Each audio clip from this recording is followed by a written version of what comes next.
Alter Radio, l'IFE. C'était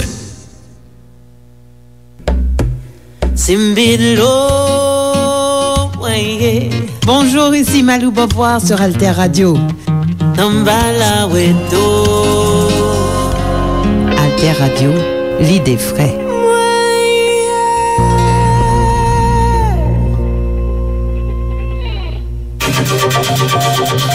La plateforme Alter Press Alter Radio, leader de l'information utile et de la diffusion des idées en Haïti. Alter Press depuis 2001, pionnière de l'information en ligne. Alter Radio depuis 2015, pionnière de l'information web radio en ligne. Alterpress.org, alterradio.org. Sur les ondes 106.1 FM à Port-au-Prince.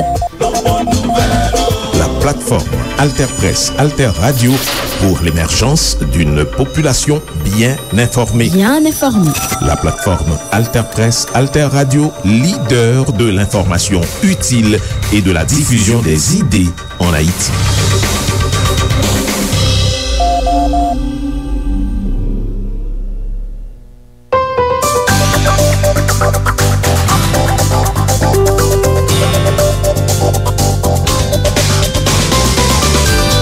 Salutations pour nous toutes, c'est Godson Pierre qui l'a mis courant. La délégation de l'Union européenne en Haïti a organisé le 12 juillet un entretien avec l'ambassadeur Stefano Gatto à la veille du prochain sommet Union européenne, Amérique latine et Caraïbes. Rendez-vous est pris à Bruxelles les 17 et 18 juillet prochains. Une délégation officielle d'Haïti sera conduite par le Premier ministre en place Ariel Henry. Nous sommes 3 à interroger l'ambassadeur Gatto, Franz Duval du Nouvelliste, Rudy Edmé du National et moi-même pour Alter Press, Alter Radio. L'occasion d'aborder quelques thèmes clés de la coopération de l'Union européenne avec l'Amérique latine et en particulier Haïti. Bonne écoute. Je peux commencer sur le contexte de ce sommet Union européenne et Amérique latine et Caraïbes qui a lieu après 8 ans d'inactivité, comme il est bien précisé, et le dernier du genre avait donc été organisé en 2015. Ce qui laisse penser, monsieur l'ambassadeur, que l'Amérique latine a été un peu oubliée. Est-ce la guerre en Ukraine qui a porté l'Europe à se tourner vers l'Amérique latine?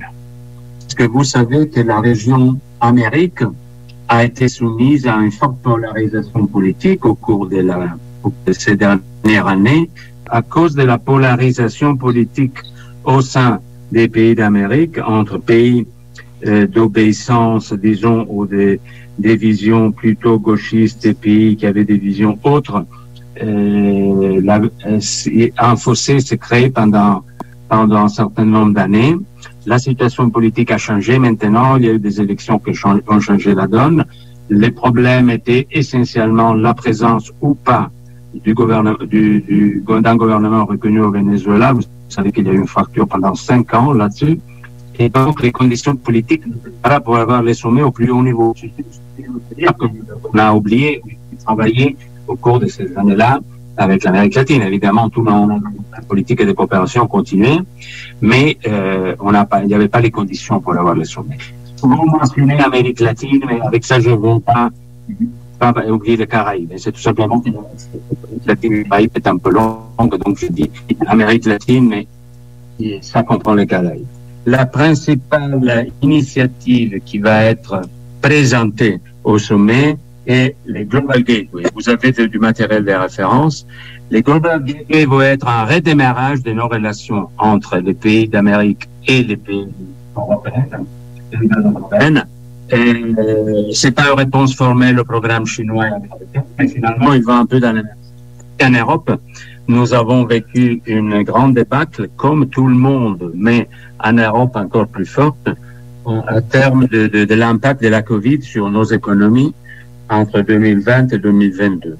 Cela nous a amené à des initiatives tout à fait innovatrices au sein de l'Union européenne pour relancer la croissance autour des axes digitaux vers des infrastructures, rebâtir l'Europe sur l'économie européenne sur de nouvelles bases. Donc, on a mis à disposition de cela des sommes très importantes et on a même développé de nouveaux instruments financiers qui étaient impensables avant la Covid. Donc, la facette extérieure de tout ça, c'est de bâtir des relations avec le reste du monde qui soient en ligne avec nos ambitions à l'intérieur, c'est-à-dire rebâtir une nouvelle Europe qui soit plus performante et plus capable de répondre aux défis globaux, y compris des nouvelles crises climatiques. Et donc, c'est l'Europe verte, c'est l'Europe digitale, et l'investissement en infrastructure, éducation, santé. C'est exactement les choses que nous voulons faire avec les pays d'Amérique. Donc, on n'utilise pas, on sort un peu de la logique traditionnelle des enveloppes par pays, des enveloppes sous-régionaux, des enveloppes régionaux, pour utiliser vraiment cette coopération comme un levier pour attirer de l'investissement privé. Vous savez que les entreprises européennes, même si très souvent, même en Europe, on oublie ça, les investissements européens sont les plus importants dans la région, même ceux des États-Unis et de la Chine. Seulement, on n'a pas l'habitude à voir ça dans un contexte européen. On n'étiquette pas ça comme européenne, mais en fait, si on fait la sommatoire, il y a davantage d'investissements européens sur le continent américain qu'investissements extérieurs des États-Unis ou chinois. Je vous donne une donnée qui est surprenante de l'Union européenne. L'ensemble des investissements européens en Amérique latine dépasse l'ensemble des investissements européens en Chine ou Inde combinés. Donc, vous voyez, ça change un peu par rapport à certaines étiquettes établies selon lesquelles l'économie mondiale, elle se déplace vers l'Asie et l'Europe, c'est un continent en déclin, tout ça. Il y aura un déclin relatif, mais c'est pas un déclin absolu. Donc, le Global Gateway, c'est notre nouvel instrument pour travailler avec l'Amérique. Il s'agit donc d'identifier un certain nombre de projets qui seront présentés au sommet.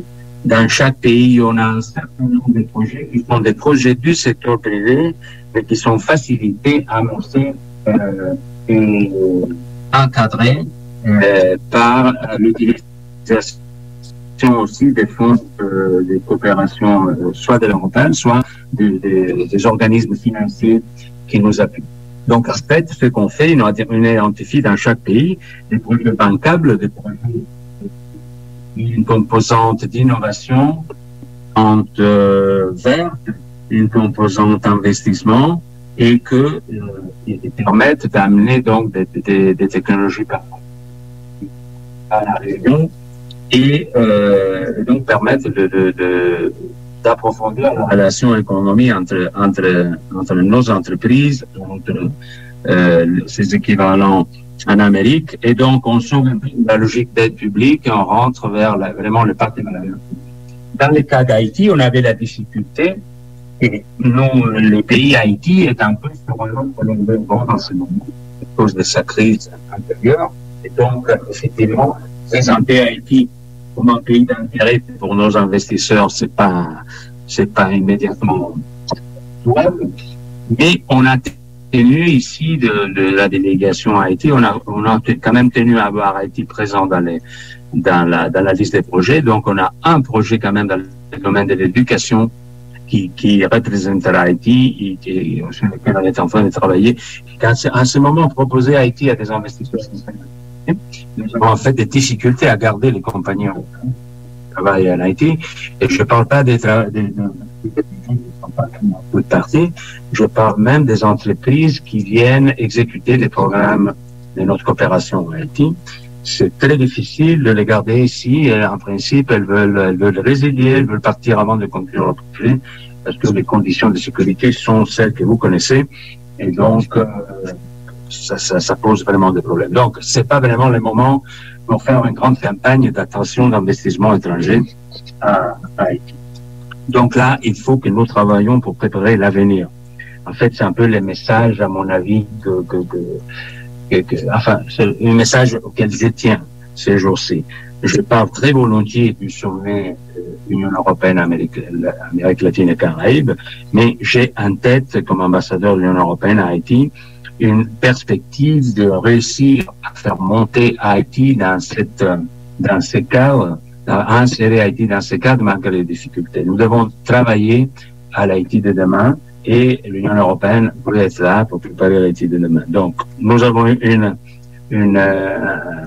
présence traditionnelle dans le domaine des infrastructures, la route nationale 1, la route nationale 3, d'autres liaisons. On veut compléter ces travaux, même avec toutes ces difficultés. On a décidé de miser sur la région frontalière avec la République dominicaine et on a décidé donc pour les Global Gateway Haïti d'appuyer un programme dans le domaine de l'éducation. Vous savez que l'éducation est un des domaines prioritaires de notre coopération avec Haïti. On a approuvé récemment une grande convention de financement d'une trentaine de millions d'euros pour l'appui au système d'éducation publique. On travaille avec les Français et les Espagnols là-dessus. Les programmes seront mis en œuvre l'année prochaine, 2024. La question que j'aimerais poser pour avancer plus globalement, ça concerne la vision européenne et la vision américaine. Je prends un exemple, le récent sommet des Amériques. Au Cuba, le Venezuela et le Nicaragua n'ont pas été invités. Alors, l'Union européenne va-t-elle donc faire les choses autrement? Et autrement dit, a-t-elle une vision différente des valeurs à mettre en avant dans les relations internationales? J'ai parlé avant que nos sommets n'ont pas eu à avoir lieu pendant 8 ans à cause de divisions idéologiques au sein de la région. Et c'était pas vraiment des divisions idéologiques avec l'Union européenne. Donc, les problèmes américains, c'est-à-dire c'était au sein de la région qui ne se reconnaissaient pas certains gouvernements. C'est Cuba a tout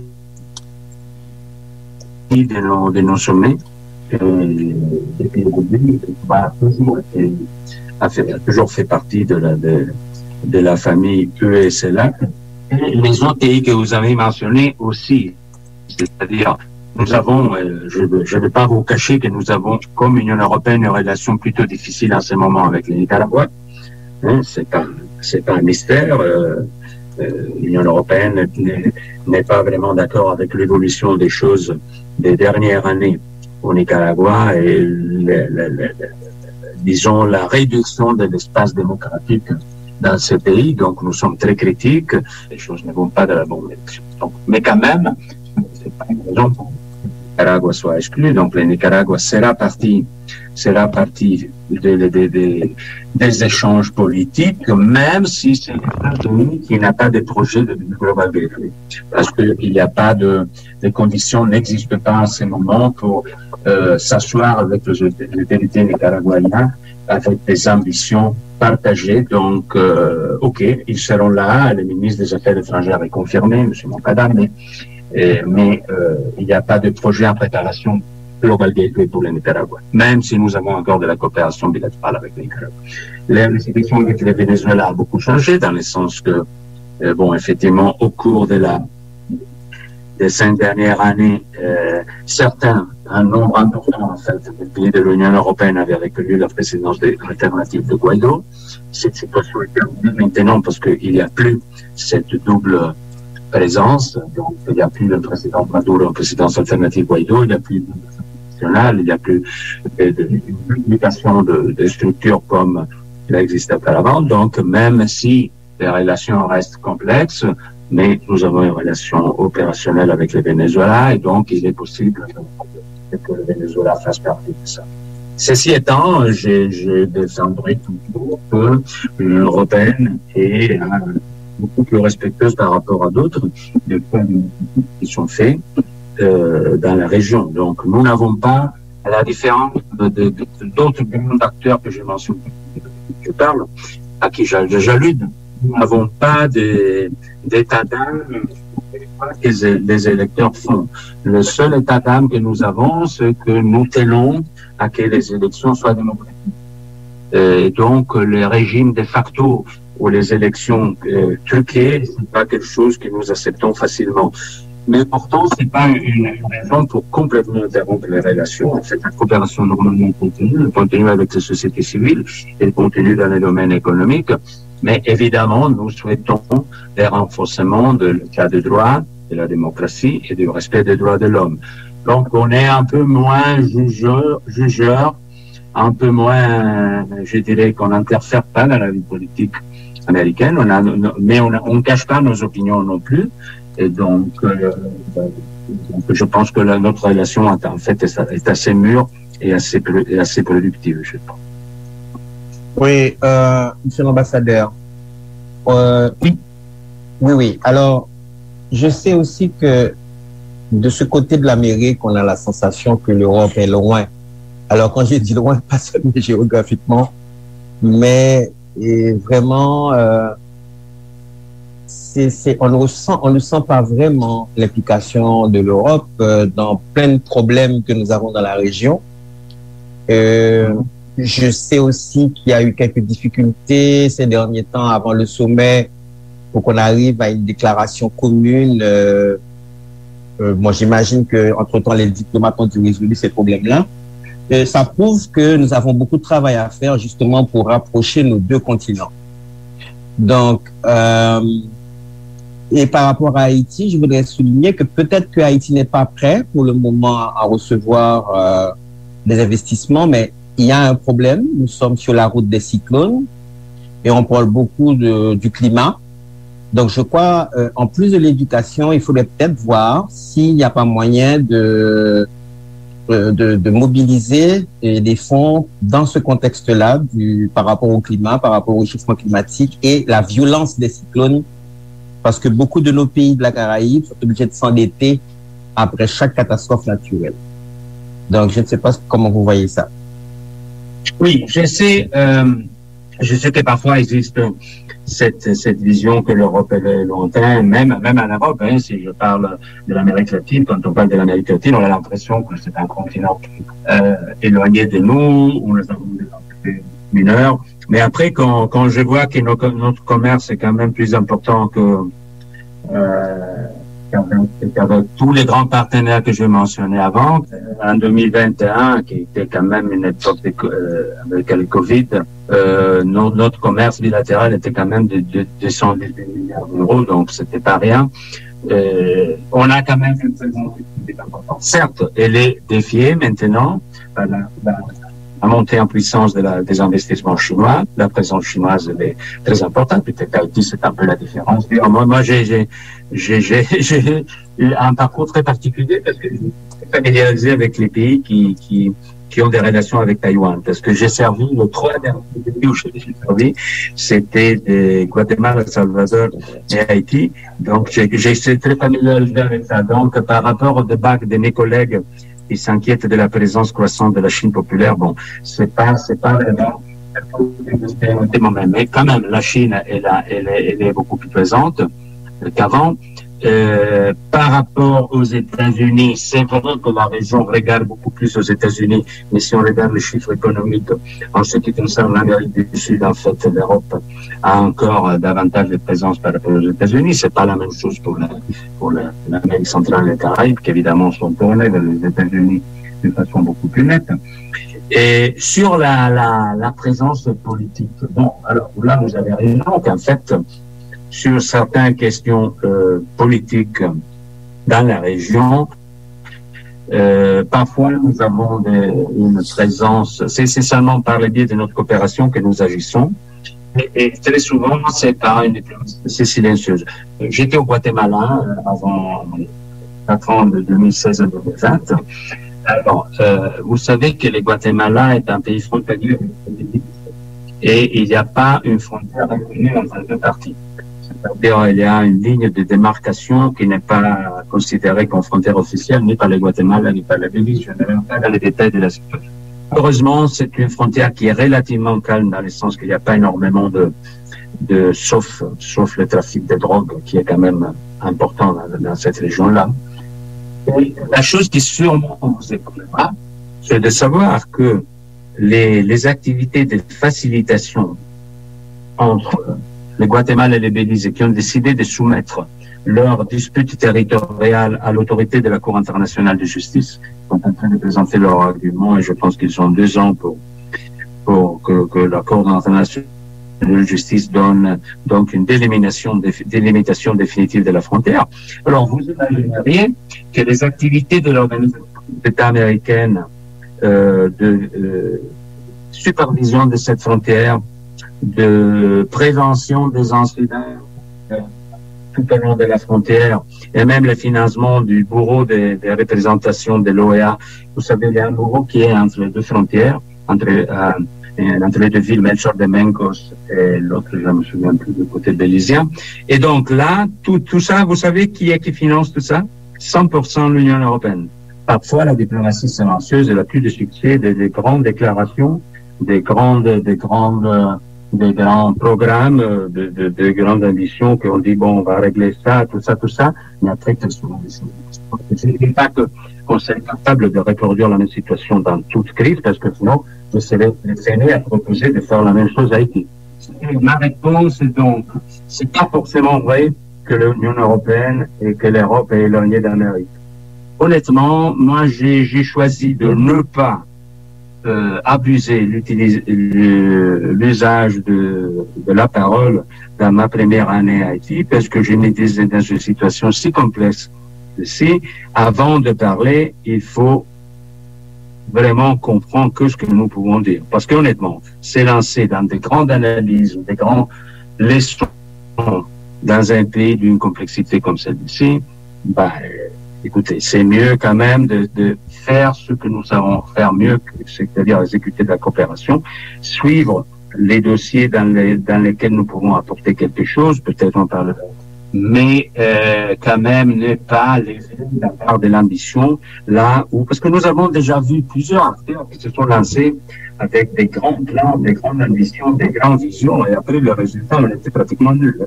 Donc moi je ne veux pas amener l'Union européenne à faire des promesses ou s'engager qui ne sont pas porteurs de grandes avancées. J'aimerais bien pouvoir être plus actif sur la question ASN, mais il faut admettre que là oui, la guerre d'Ukraine, là ça compte. Parce que toute l'attention, la grande difficulté vis-à-vis de nos capitales, c'est que toute l'attention de notre système militaire et de notre appareil sécuritaire est complètement centré sur la frontière avec l'Ukraine. Vous savez, nous avons la guerre à la frontière. C'est pas une guerre quelconque, c'est une guerre énorme.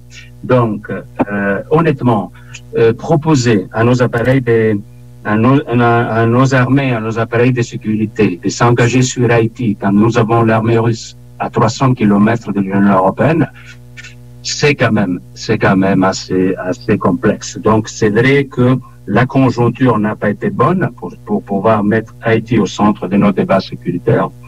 Et donc, on a adopté en fait un profil un peu bas parce qu'on ne pouvait pas faire autrement après l'agression russe. Donc, oui, on est en train de revoir des choses. On contribue quand même au fond d'appui de la PNH. On a adapté notre réponse de la manière. Et surtout, on est à l'attente de décision sur l'intervention internationale. Et on verra la nature de cette intervention internationale. On en a beaucoup parlé, mais il n'y a pas beaucoup de concret jusqu'à présent. Il y a des gens qui se sont proposés, quoi, et là, mais finalement, on n'a pas vu vraiment des choses. Donc, quand il y aura un consensus qui émerge, sans doute les pays européens participeront dans la mesure de leurs possibilités et de ce qu'ils peuvent mieux faire. Monsieur l'ambassadeur. Oui. Alors, je vais retenir le qualificatif de profil bas pour l'Union européenne en Haïti. Alors, j'ai quelques petites questions, mais en réalité, c'est une grande question, mais je vais essayer de séparer ça.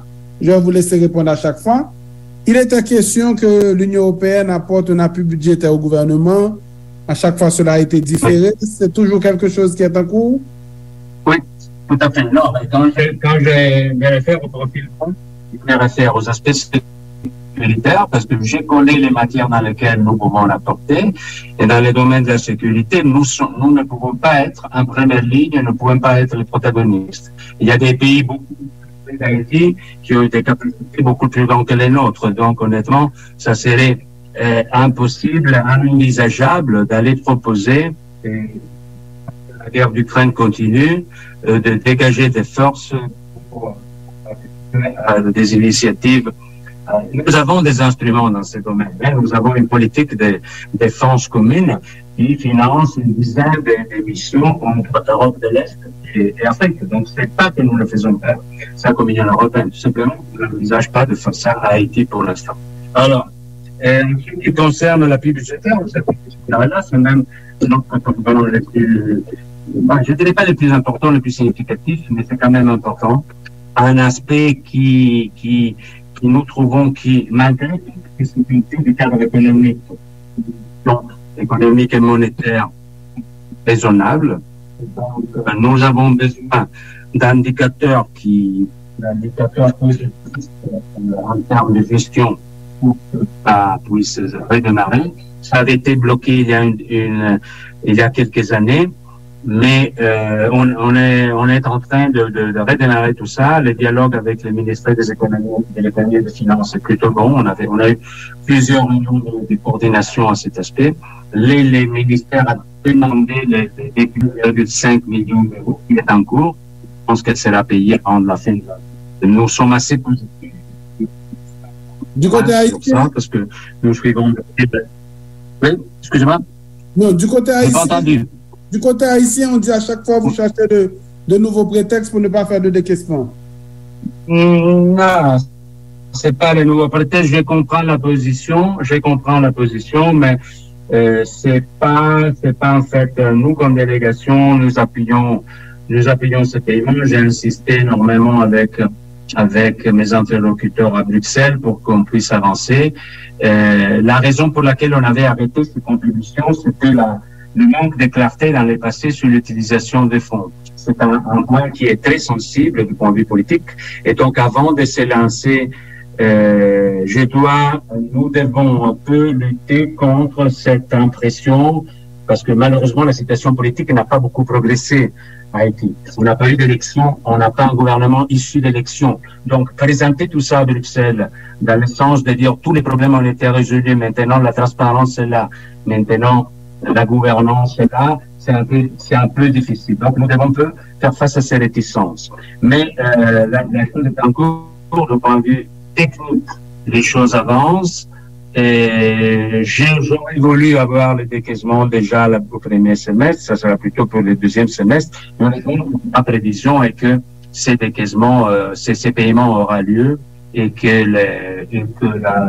les fonds seront alloués. Il y a un accord politique là-dessus. Des pays européens, par exemple Haïti, sont maintenant d'accord. Ils n'étaient pas d'accord il y a 2 ans, mais maintenant ils sont d'accord. Et donc, du point de vue technique, les paramètres ont été atteints. Il y a eu même une certaine amélioration des économiques au cours des derniers mois. L'aspect, par exemple, de l'augmentation des recettes douanières est très important du point de vue de la de présenter la gestion. En fait, prétendre l'idée que depuis, pour la première fois en beaucoup de temps, l'État haïtien est capable de collecter des impôts plus significatifs. Et c'est lié aussi à la coopération européenne dans ce domaine. Donc, c'est quelque chose qu'on voit avec cette opération. Donc, je n'ai pas la réponse sûre et certaine aujourd'hui. Je ne peux pas vous donner une date à laquelle on va tenir. Je sais que le système est un peu lourd. Je sais que le système est un peu exigeant et rigoureux. Mais je pense que l'idée que dans les domaines de l'économie, on a fait du bon travail, les difficultés du cadre est en train de passer et qu'on va avancer là-dessus. Nous prenons une petite pause. Vous écoutez Alter Radio. À tout de suite.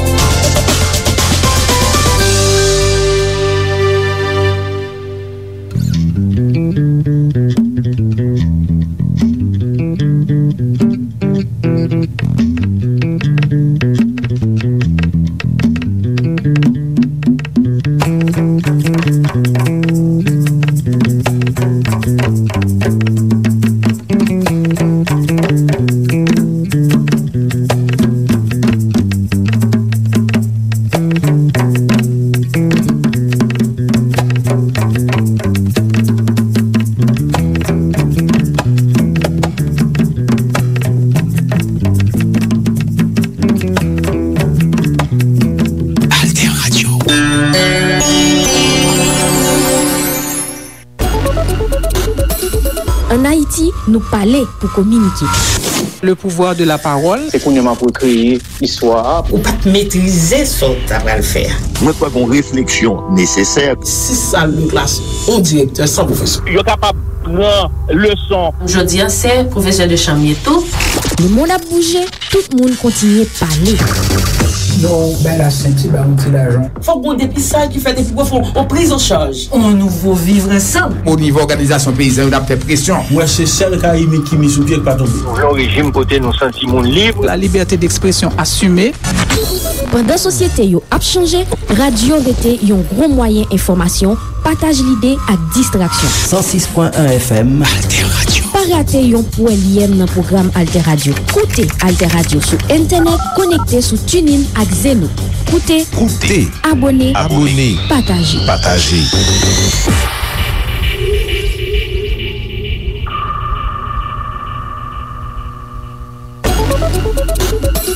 En Haïti, nous parler pour communiquer.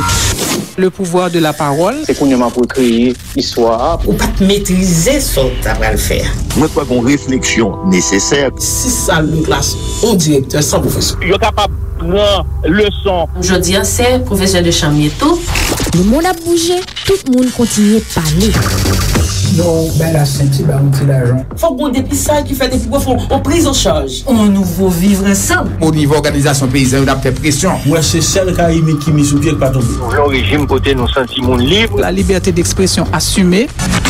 Pendant société yo a changé, radio était un gros moyen information, partage l'idée à distraction. 106.1 FM Alter Radio. Pas rater yon point lien dans programme Alter Radio. Écoutez Alter Radio sur internet, connecté sur TuneIn ak Zeno. Écoutez, abonnez, partagez.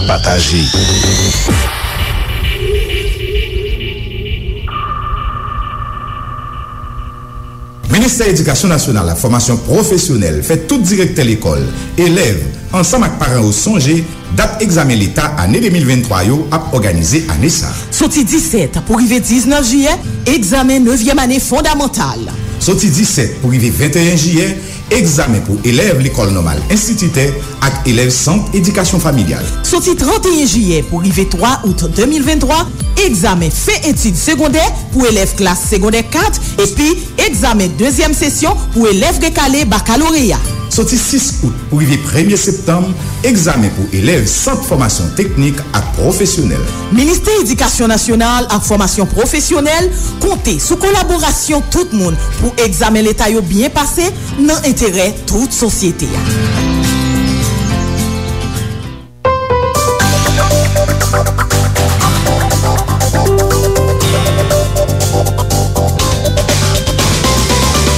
De retour à cet entretien avec l'ambassadeur de l'Union européenne en Haïti, Stefano Gatto, autour de la coopération de l'UE avec l'Amérique latine et en particulier avec Haïti. À la veille du prochain sommet de l'Union européenne avec l'Amérique latine et la Caraïbe, bien entendu. Rendez-vous est pris, comme je vous le disais, à Bruxelles, les 17 et 18 juillet prochains. Alors, toujours coopération, mais cette fois au niveau sécurité, on comprend bien qu'il y a la guerre en Europe, il y a des actions qui ne peuvent pas être prises par les pays de l'Union européenne, mais l'Union européenne a fait le choix d'apporter 3 millions d'euros au Basket Fund, qui est le mécanisme le plus imparfait, le plus lent et pour le moment le plus inefficace. Oui, on a fait ce choix parce que, comme je vous disais, moi je serais très content de pouvoir utiliser ici à Haïti un instrument extérieur de défense, celui que je vous ai évoqué, qu'on utilise en Afrique et qu'on utilise en Europe de l'Est, Arménie, Azerbaïdjan, Moldavie et tous ces pays-là sur la frontière russe. Mais on n'est pas en mesure d'aller là. Donc c'est pour ça qu'on a choisi pour l'instant d'appuyer les fonds de PNUD. Je ne suis pas 100% satisfait moi non plus de la vitesse à disposition un certain nombre de fonds. C'est vrai que les délais de contractualisation et après les délais de mise en œuvre des actions sont très importants. Donc, à mon avis, c'est clair que l'appui à la PNH À un certain moment, on a dit, bon, il faut pas une présence directe de forces armées ou de policiers étrangers n'est pas nécessaire, pour toute une série de raisons politiques n'est pas opportune même, mais il faut renforcer l'appui à la PNH. Or, à la PNH, il y a des pays qui donnent beaucoup plus que nous, évidemment. Il y a des pays qui donnent bilatéral, mais c'est vrai que le système cadre géré par le FUD est un système complexe qui prend beaucoup de temps à se mettre en œuvre. Nous l'avons expérimenté nous-mêmes, parce qu'en fait, moi je suis arrivé au mois de septembre, on commençait les négociations, et finalement, elles n'ont pas encore vraiment abouti. Donc, c'est pas idéal, c'est ça. Nous, on a utilisé des fonds que nous considérons des fonds rapides, parce que, vous savez, nos fonds, normalement, ils ont besoin d'un cycle de plusieurs années pour être mis en œuvre. Mais nous, là, nous avons pris un autre fonds le fonds d'une autre nature qui, en fait, permettent en quelques mois d'être opérationnel. Et donc, on a fait ces choix, mais après, on s'est un peu coincé dans l'année complète du mécanisme. Donc, ma conclusion, c'est évidemment, c'est pour imaginer une solution de la crise de sécurité haïtienne.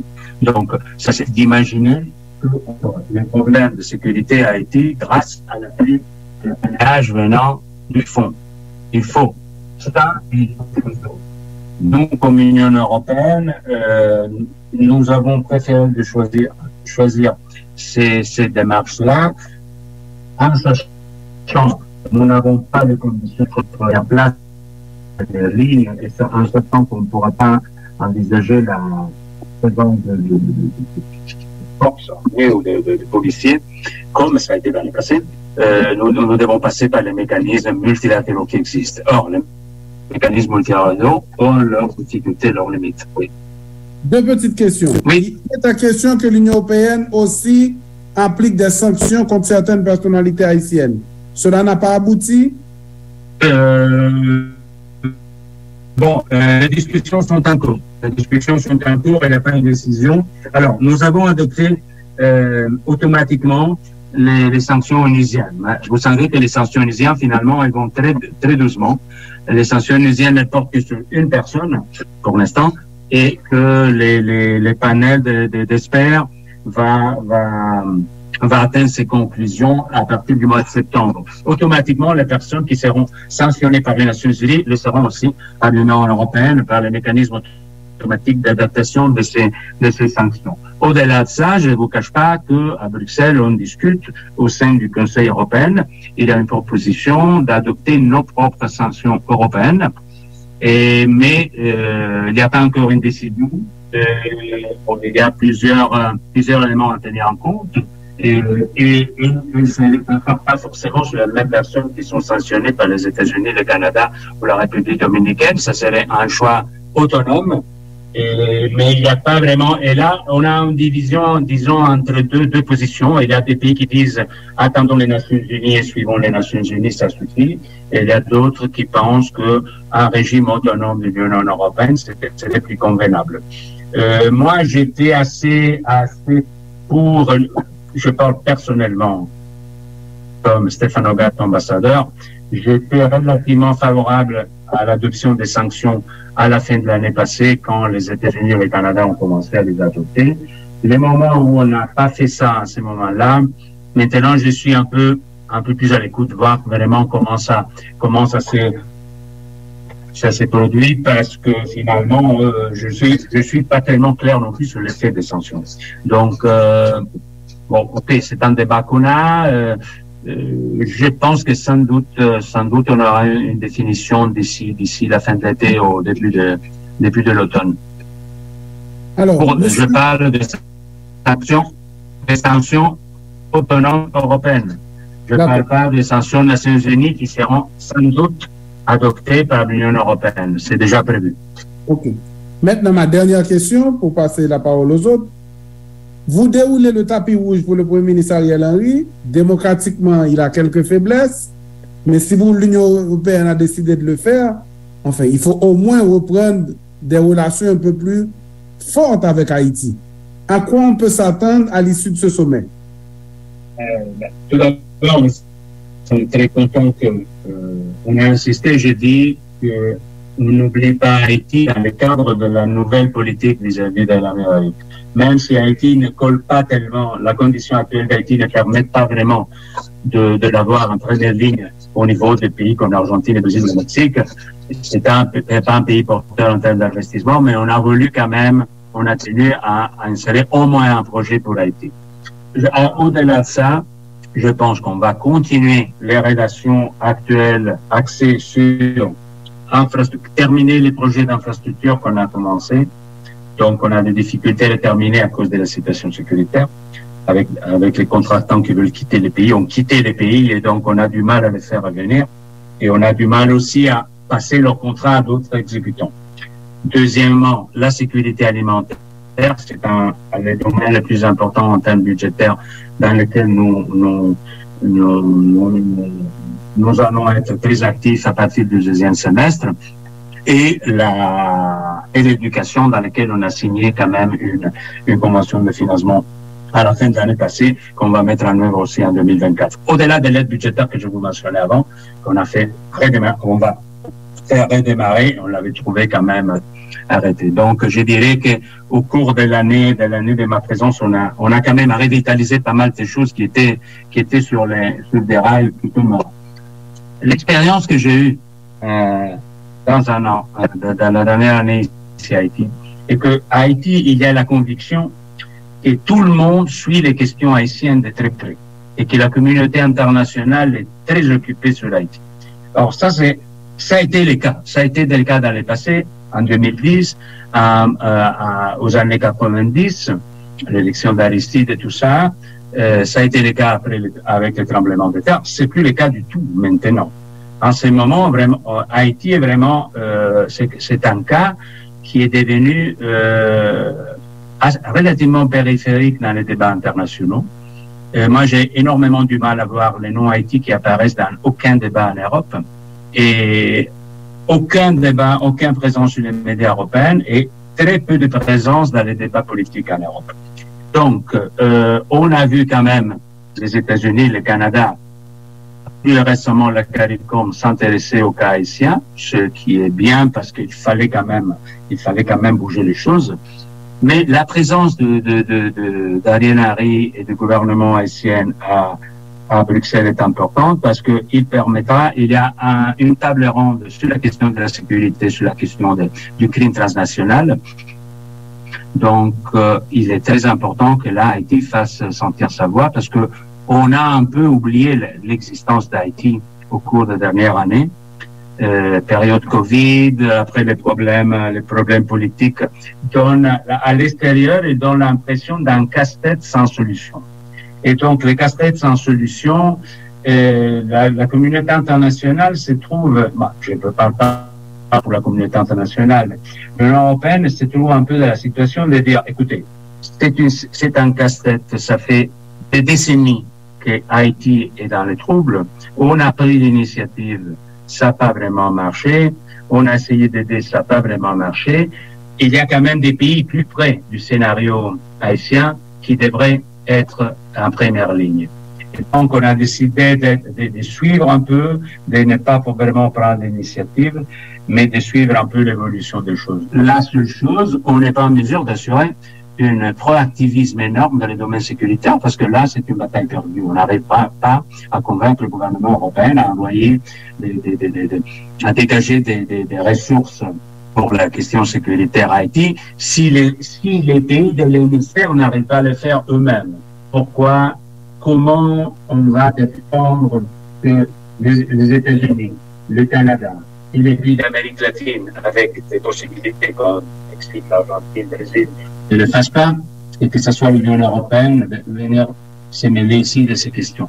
Je dois être franc, j'ai trouvé une situation compliquée, j'ai trouvé une situation complexe quand je suis arrivé au mois de septembre de l'année passée, et tout de suite, sur ma tête, la crise de septembre-décembre. Donc, j'ai même pas eu le temps d'atterrir, et voilà, on était déjà en état presque d'évacuation. Donc, oui, je dirais, je suis relativement satisfait des évolutions au cours de l'année. Je suis quand même assez frustré de voir que les consensus politiques inter-haïtiens n'apparaissent pas. il y a des réunions, il y a des initiatives, il y a des sommets d'adoption, des mesures consensuelles ou des nouveautés au gouvernement ou des pas significatifs vers les élections qui sont quand même un moment incontournable. Donc, oui, c'est tout. Tout est lié, c'est-à-dire, on dit, on peut pas aller vers les élections s'il n'y a pas de sécurité. On se met pas d'accord sur comment intervenir pour appuyer la sécurité, donc il n'y aura pas d'élection, et donc il n'y aura pas de gouvernement accepté et de parlement accepté par tous. C'est un peu un serpent qui en italien, on dit un chat qui se mord la queue. Mais enfin, c'est la même chose. Et donc, on ne sait pas par où commencer. Mais nous, comme Union, nous voulons vraiment appuyer ce qui se passe. Moi, quand je suis arrivé ici, l'attente était qu'il y ait un accord politique très tôt entre les différents acteurs politiques qui permettent d'élargir la plateforme politique, la base politique du gouvernement. Malheureusement, l'accord qu'on a eu, l'accord du 21 décembre, ne fait pas vraiment les consensus. Donc, il faut élargir ça, on l'a dit plusieurs fois, mais on ne voit pas beaucoup d'avancées dans ce sens-là. Donc oui, c'est un peu frustrant à ce niveau-là parce que, comme je répète toujours, c'est pas la communauté internationale qui va définir la structure politique des gouvernements haïtiens. Peut-être ça a été dans le passé, mais pas dans les contextes actuels. Et sans doute, c'est pas les Européens qui vont choisir que les personnes qui vont gouverner Haïti, c'est les Haïtiens qui doivent le faire. D'abord par un accord qui élargisse la majorité du gouvernement et après par la ratification des élections. Mais il faut y arriver. Oui, mais en fait, sur le temps, est-ce qu'on va pouvoir poser question? Deux petites questions de relance. Allez-y. Oui. Juste pour compléter un peu. Franz, tu peux faire... Voilà ce que je propose. Je propose, par exemple, que Franz, tu fasses ta question, que Godson fasse la sienne, et puis moi-même, je ferai une question, et puis l'ambassadeur pourra tout ramasser et conclure. Donc, Franz, vas-y. D'accord. Il n'y a pas question, monsieur l'ambassadeur, de ratification des accords post-Cotonou par décret par le gouvernement Henry? Ok, alors... Ok, monsieur l'ambassadeur, vous pouvez pas répondre maintenant. Godson, vas-y. Là, en fait, je souhaitais faire deux petites relances sur ce qui a été dit jusqu'à présent. Est-ce que le fait de dire que les régimes de facto, c'est pas quelque chose que l'Union européenne accepte facilement, résume plus ou moins le positionnement de l'Union européenne par rapport à l'actuel gouvernement en Haïti? Ok. Est-ce que tu as fini ta question? Alors, il y a ça comme question. J'aimerais pas qu'on passe là-dessus. Ouais, qu'on oublie. Et puis, il y a aussi une question que posait Oudi et sur laquelle il faudrait peut-être revenir, la question des changements climatiques et l'importance des cyclones dans la région Caraïbe, les petits États insulaires. Comment l'Union européenne compte-t-elle faire un apport à ce niveau et aborder ce défi avec la Caraïbe et l'Amérique latine? Et puis la dernière relance sur le pays le plus près ou les pays les plus près d'Haïti qui devraient être en première ligne. Est-ce que ici vous faites allusion aux États-Unis dans la crise actuelle en Haïti? Ok, ma question à moi, j'espère que monsieur l'ambassadeur a bien retenu. Et ma question, c'est la toute dernière du panel.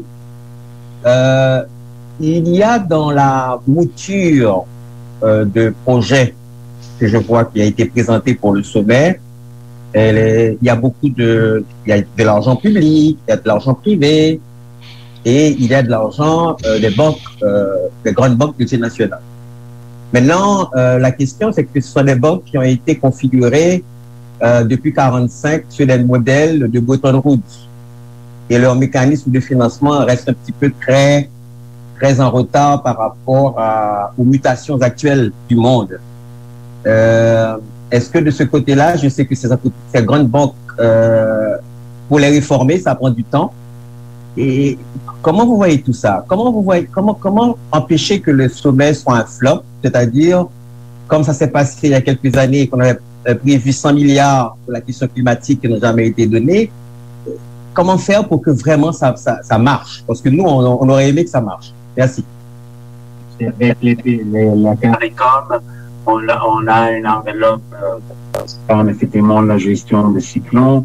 Ici, à Haïti, on travaille avec une groupe pour la question humanitaire et la préparation des désastres. Et c'est surtout au niveau régional qu'on aborde ça. C'est sans doute quelque chose qui va être discuté lors de discussions sur les changements climatiques à Bruxelles.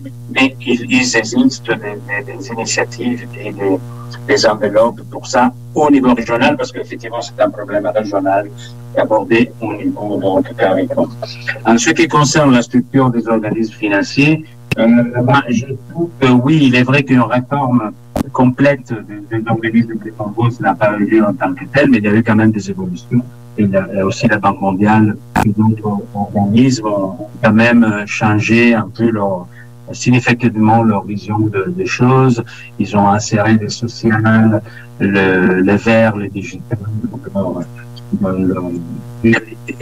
et donc je dirais que oui, la gouvernance peut-être de ces organismes n'est pas celle, même si dans ce cas-là il y a eu des évolutions, on n'est plus dans un système qui est dominé par l'Europe et les États-Unis. On est dans un système beaucoup plus ouvert au niveau des organismes internationaux financiers.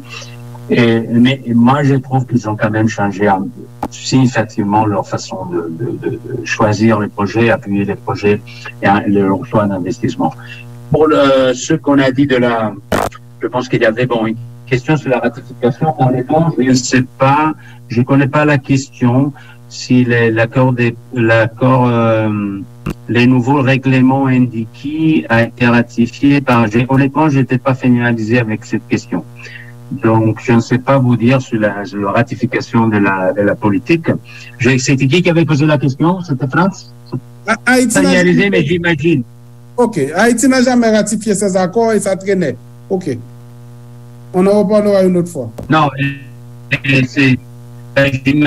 j'imagine que si ces accords n'ont pas été ratifiés, on devra attendre probablement il y a des modalités provisoires de mise en œuvre. En fait, on a déjà mis en œuvre un nouveau règlement avec Haïti aussi. On peut le faire de façon provisoire en attendant que les institutions haïtiennes soient rétablies pour pouvoir avoir une ratification en bonne et due forme. Très bien. On n'a pas suspendu la coopération avec Haïti. Je ne sais pas si j'ai pris toutes les questions ou il y a quelque chose qui est resté... Excusez-moi, si le positionnement formel de l'Union européenne par rapport au gouvernement actuel, c'est qui est un gouvernement de facto, et puis aussi... les gouvernements de facto... Oui, est-ce que... Moi, les gouvernements de facto, j'utilise pas beaucoup l'expression de gouvernement de facto parce que ça donne une image... Enfin, nous n'allons pas rentrer dans un débat maintenant sur la légitimité ou pas. Les problèmes avec les gouvernements haïtiens et que c'est le résultat quand même d'une succession d'événements assez dramatiques et assez complexes qui nous obligent à tenir compte de la présence d'un gouvernement qui est le gouvernement formé de la façon où il a été formé. Il n'a pas été ratifié, il n'a pas été confirmé par le Parlement parce qu'il n'y en avait pas un. Et donc, notre position n'est pas nous ne soutenons pas un gouvernement, nous soutenons l'État haïtien. L'État haïtien, en ce moment, est forcément représenté par le gouvernement actuel. Donc, il n'y a pas de lecture politique, c'est tout simplement une lecture institutionnelle. Nous avons besoin d'interlocuteurs au niveau des ministères. Nous avons d'interlocuteurs au niveau de la primature. Nous devons faire avancer les choses. Et c'est pour ça que nous souhaiterions quand même un accord politique plus vaste, de façon à pouvoir accélérer le processus électoral et pouvoir avoir un gouvernement en bonne forme le plus tôt possible. Mais c'est pas, très souvent on dit le gouvernement Harry est soutenu par la communauté internationale.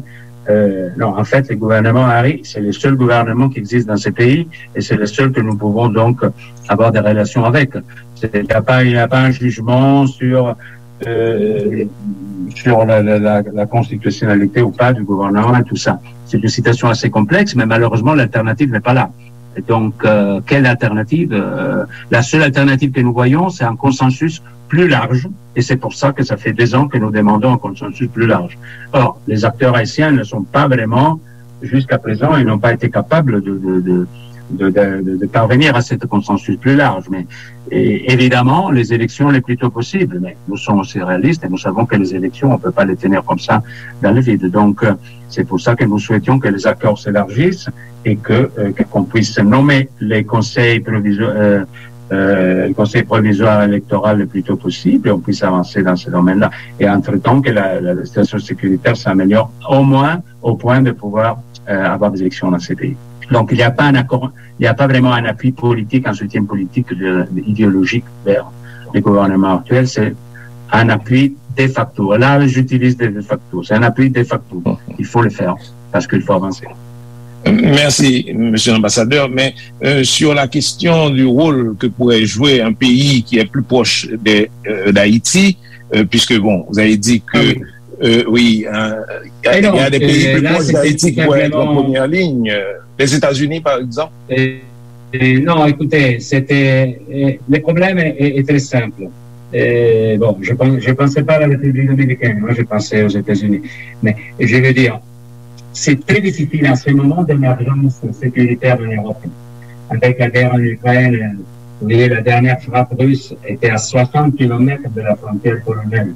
Donc, même si nous savons parfaitement que les Russes n'ont pas intention d'attaquer l'Union européenne, quand même, l'émergence est énorme du point de vue économique et du point de vue sécuritaire, du point de vue du stress sur les ressources. Donc, peut-être la situation va évoluer, mais quand même, dans ce cadre, ce que je disais, c'est que c'est pratiquement impossible d'aller demander aux 27 capitales, aux 27 gouvernements de l'Union européenne de dégager des ressources pour, par exemple, organiser une mission d'appui à la sécurité à Haïti avec des contingents armés ou des ressources importantes de plusieurs dizaines de millions d'euros et prévoir une présence à Haïti de plusieurs années parce que le problème sécuritaire d'Haïti ne va pas être résolu en 6 mois. Il va être résolu par une présence continue et donc c'est vraiment dommage que la mission des Nations Unies finalement se soit retirée en 2018 parce que peut-être d'autres n'ont pas envie, mais quand même c'est presque inenvisageable. Donc nous pourrons participer à toute initiative qui voit un leadership du continent américain. Mais il est inenvisageable que ce soit l'Europe à prendre le leadership à Haïti. C'est comme si on demandait, l'Argentine ou le Brésil d'appuyer en Ukraine. Bon, écoutez, c'est pas... Oui, d'accord. On vous remercie, monsieur l'ambassadeur, et pour votre ouverture d'esprit, l'honnêteté de vos réponses.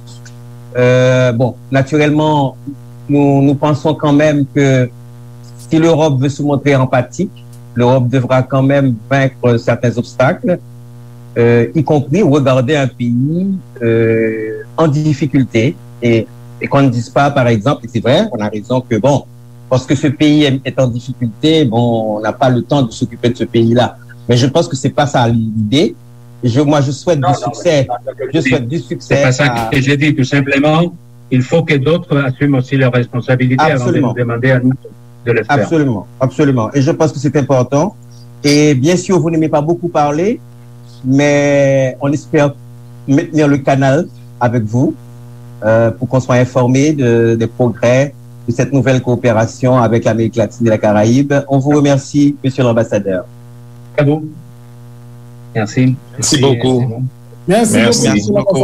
Merci de l'attention. Merci beaucoup. Eh bien, vous venez de suivre un entretien avec l'ambassadeur de l'Union européenne en Haïti, Stefano Gatto, à la veille du prochain sommet Union européenne, Amérique latine et Caraïbes, qui se tiendra à Bruxelles les 17 et 18 juillet prochains. Une délégation officielle d'Haïti sera conduite, je vous le rappelle, par le Premier ministre en place. Sous Alter Radio, l'IFE, 8 heures.